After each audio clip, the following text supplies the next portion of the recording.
There's really three major reasons, three conditions that you would want to live a intermittent fasting lifestyle. So you would want to keep intermittent fasting going forever in your life for three different reasons.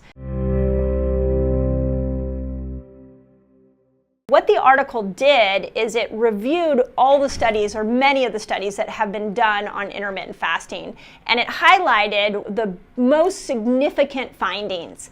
And so what I wanted to do for you today is I wanted to go through those highlights. I want to walk through, there were 8 different things that they went through. So stick with me as I go through this video, because I really want you to understand how massively helpful intermittent fasting is to your body. And that you're going to start, now that it's been in the New England Journal of Medicine, you're going to start seeing your medical doctor having greater conversations with them about fasting. So if your doctor doesn't understand or doesn't know about this study, send them to this video. I'm going to highlight all of the key points of this review, and then they will have the link so they can go and look at it in the New England Journal of Medicine on its own. So, okay, let me start off with the first thing. What is so exciting for those of us in the functional medicine world, seeing an article like this in the New England Journal of Medicine, is that the medical world really loves science, and with good reason. And so we want to be able to see things that we can replicate over and over and over again, and we want to see that it was done in a very controlled environment. So when an article gets published in the New England Journal of Medicine, it's really powerful because they're not going to just publish any old article. They're going to publish an article that has a lot of validity to it. So the prestige of the New England Journal of Medicine was really powerful for the concept of intermittent fasting. Okay? Second part of this review that I want you to understand is that they really talked about metabolic switching. So we've called it here metabolically flexible, but metabolic switching is basically how we were designed, how the human body was designed. We were designed to go into times where we didn't get any food, and then we were designed to go into times where we had a lot of food. We call it feast-famine cycles. If you go back to the primitive days, we didn't have access to food all the time. Our body is programmed to thrive when we don't have food, and it has tools to thrive when we do have food. So metabolic switching is a really healthy place for you to be in. And with intermittent fasting, it is the first step to getting you metabolically flexible, or to master this metabolic switching. And I have a bunch of videos that I did on metabolic flexibility, so go and watch those. We'll link them in the notes here. What is interesting about what the review said, and I want to get all of the numbers right for you. They basically said that to them, metabolic switching is 18 to 14 hours of a fasted state. That in the research that they reviewed, that anywhere from 18 to 14 hours in a fasted state, your body starts to break down triglycerides, and it turns those triglycerides into fatty acids and into glycerol. Once those fatty acids start to rise in the body, the fatty acids go to the liver, and it signals to the liver to make ketones. So my third interesting fact from this article is that ketones, as many of you know, are the preferred fuel source for the brain. They're like actually the major fuel source for the brain.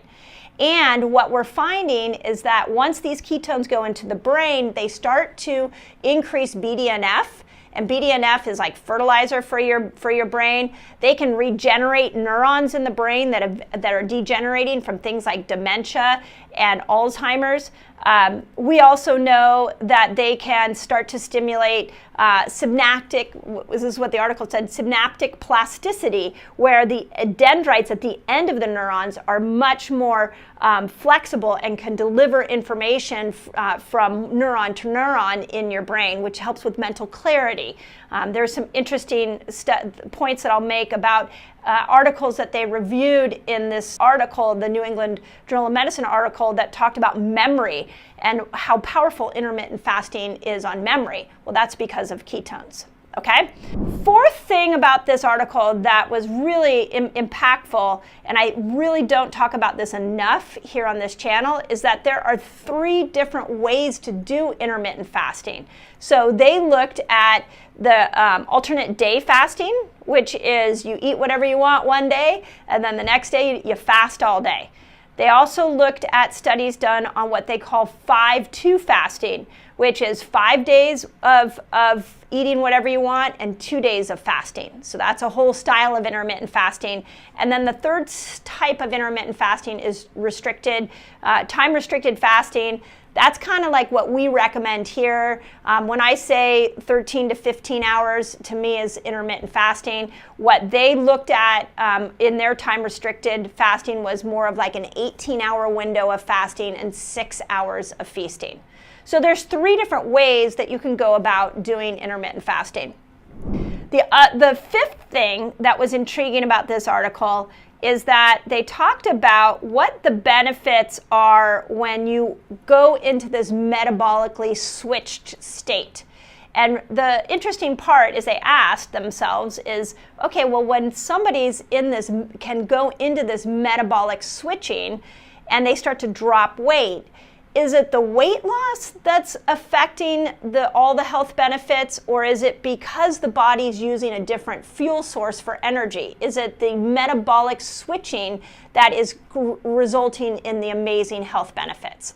And what they found out is that it's actually the metabolic switching that is really important, and that the health benefits are coming because as you do more intermittent fasting, what you're doing is you're encouraging your body to lean into those mitochondria, to have the mitochondria start to create more energy. It's the burning of the fat. All of that is magical for healing, and they went into exactly what metabolic switching is healing. Okay, you know how when you're trying to get in and out of fat burner, sugar burner, and sometimes you struggle?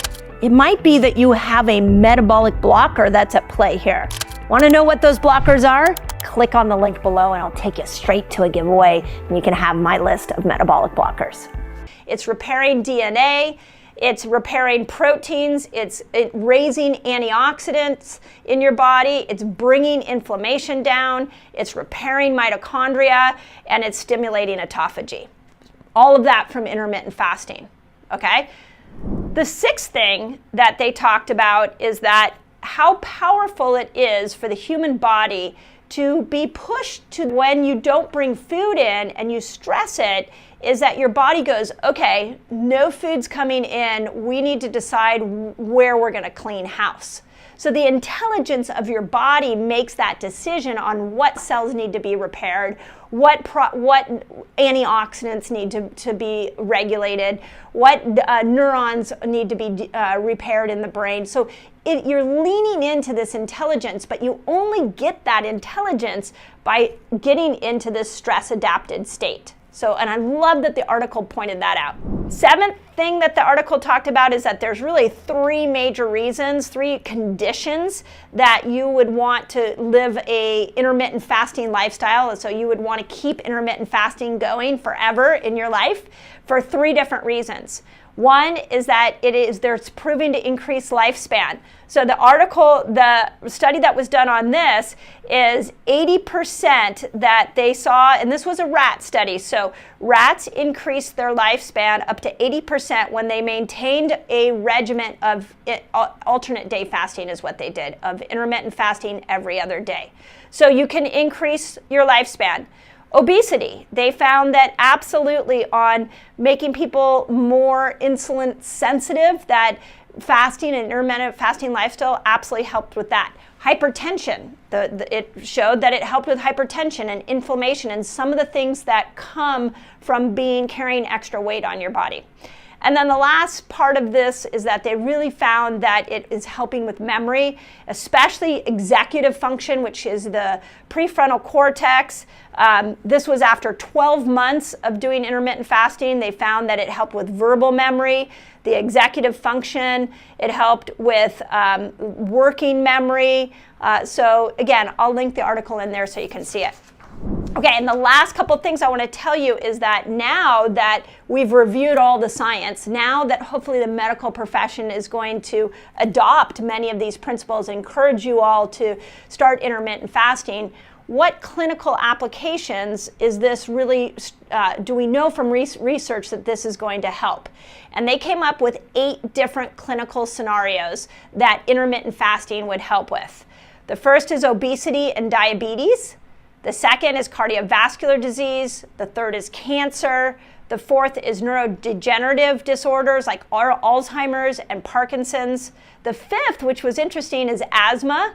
The sixth is MS. Seventh is arthritis. And the eighth is when you're repairing from surgery, they put surgical and ischemic tissue repair.